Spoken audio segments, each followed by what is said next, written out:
Bengaluru railway ಇಲಾಖೆಯಲ್ಲಿ ಖಾಲಿ ಇರುವ ಹುದ್ದೆಗಳಿಗೆ ಅರ್ಜಿಯನ್ನು ಕರೆಯಲಾಗಿದ್ದು, ಆಸಕ್ತಿಯುಳ್ಳ ಅಭ್ಯರ್ಥಿಗಳು ಅರ್ಜಿಯನ್ನು ಸಲ್ಲಿಸಬಹುದು. ಈ ಹುದ್ದೆಯ ಸಂಪೂರ್ಣ ಮಾಹಿತಿಯನ್ನು ತಿಳಿಯಲು ವಿಡಿಯೋವನ್ನು ಕೊನೆ ತನಕ ವೀಕ್ಷಿಸಿ.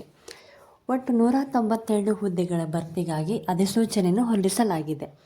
ಹುದ್ದೆ ಹೆಸರುಗಳು: ಫಿಟ್ಟರ್ ಪೋಸ್ಟ್ ಒಟ್ಟು 85 ಹುದ್ದೆಗಳು, ಮೆಷಿನಿಸ್ಟ್ 31 ಹುದ್ದೆಗಳು, ಮೆಕ್ಯಾನಿಕಲ್ ಮೋಟಾರ್ ವೆಹಿಕಲ್ 8 ಹುದ್ದೆಗಳು, ಟರ್ನರ್ 5 ಹುದ್ದೆಗಳು, CNC ಪ್ರೋಗ್ರಾಮಿಂಗ್ ಮತ್ತು ಆಪರೇಟರ್ 23 ಹುದ್ದೆಗಳು, ಎಲೆಕ್ಟ್ರಿಷಿಯನ್ 18 ಹುದ್ದೆಗಳು, ಎಲೆಕ್ಟ್ರಾನಿಕ್ ಮೆಕ್ಯಾನಿಕ್ 22 ಹುದ್ದೆಗಳು ಪೋಸ್ಟ್ ಖಾಲಿ ಇದ್ದಾವೆ.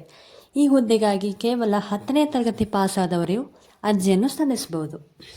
ಹಾಗೂ ಅರ್ಜಿಯನ್ನು ಸಲ್ಲಿಸಬೇಕಾದ್ರೆ ಯಾವ ಕೆಟಗರಿಯವರು ಹಾಗೂ ವಯಸ್ಸು ಎಷ್ಟಿರಬೇಕೆಂದರೆ, ಸಾಮಾನ್ಯ ಕೆಟಗರಿ ಕನಿಷ್ಠ ವಯಸ್ಸು 15 ವರ್ಷ, ಗರಿಷ್ಠ 24 ವರ್ಷ. OBC ಅಭ್ಯರ್ಥಿಗಳು ಕನಿಷ್ಠ 15 ವರ್ಷ ಹಾಗೂ ಗರಿಷ್ಠ 27 ವರ್ಷ ಹಾಗೂ ಮತ್ತು 3 ವರ್ಷ ಸರ್ವಿಸ್ ಆಗಿರಬೇಕು. SC ಮತ್ತು ST ಅವರಿಗೆ ಕನಿಷ್ಠ 15 ವರ್ಷ, ಗರಿಷ್ಠ 29 ವರ್ಷ ಆಗಿರಬೇಕು. ವೇತನ ಶ್ರೇಣಿ ಹೇಗಿದೆ ಬನ್ನಿ ನೋಡೋಣ. ಫಿಟ್ಟರ್ ಹುದ್ದೆಗೆ ಪ್ರತಿ ತಿಂಗಳ ವೇತನ 12,861. ಮೆಷಿನಿಸ್ಟ್ ಹುದ್ದೆಗೆ 10,899. Mechanic motor ವೆಹಿಕಲ್ಗೆ 10,899. ಟರ್ನರ್ ಹುದ್ದೆಗೆ 10,899. CNC ಪ್ರೋಗ್ರಾಮಿಂಗ್ ಮತ್ತು ಆಪರೇಟರ್ ಹುದ್ದೆಗೆ 10,899. ಎಲೆಕ್ಟ್ರಿಷಿಯನ್ 12,561. ಎಲೆಕ್ಟ್ರಿಕಾನ್ ಮೆಕ್ಯಾನಿಕ್ 12,561. ಅರ್ಜಿಗೆ ಹಾಕುವಾಗ ಅರ್ಜಿಯ ಶುಲ್ಕ ಎಷ್ಟು? SC ST ಮಹಿಳಾ ಅಭ್ಯರ್ಥಿಗಳಿಗೆ ಯಾವುದೇ ರೀತಿಯಾದ ಅರ್ಜಿ ಶುಲ್ಕ ಇರುವುದಿಲ್ಲ. ಜನರಲ್ ಮತ್ತು OBC ಅಭ್ಯರ್ಥಿಗಳಿಗೆ ಕೇವಲ ಅರ್ಜಿ ಶುಲ್ಕ 100 ರೂಪಾಯಿಗಳು.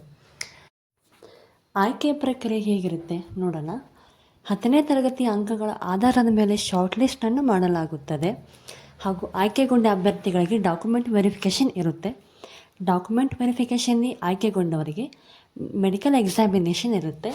ಅದಾದ ನಂತರ ನೀವು ಅರ್ಜಿ ಫಾರಮ್ನ ತೆಗೆದುಕೊಂಡು ಅರ್ಜಿ ಫಾರಮ್ನ ಫಿಲಪ್ ಮಾಡಿ ಅಗತ್ಯವಿರುವ ದಾಖಲೆಗಳನ್ನು ತೆಗೆದುಕೊಂಡು ಸಹಾಯಕ ಸಿಬ್ಬಂದಿ ಅಧಿಕಾರಿ, ಸಿಬ್ಬಂದಿ ಇಲಾಖೆ, ರೈಲು ಚಕ್ರ ಕಾರ್ಖಾನೆ, ಯಲಹಂಕ, ಬೆಂಗಳೂರು ಈ ವಿಳಾಸಕ್ಕೆ ನೀವು ಕಳಿಸ್ಬೋದು.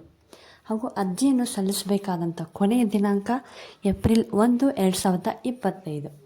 ಸೊ ಈ ಹುದ್ದೆ ಇನ್ನೂ ಹೆಚ್ಚಿನ ಮಾಹಿತಿಗಾಗಿ ನೀವು rw.indianrailways.gov.in ಈ ವೆಬ್ಸೈಟ್ಗೆ ಹೋಗಿ ನೀವು ವಿಸಿಟ್ ಮಾಡ್ಬೋದು.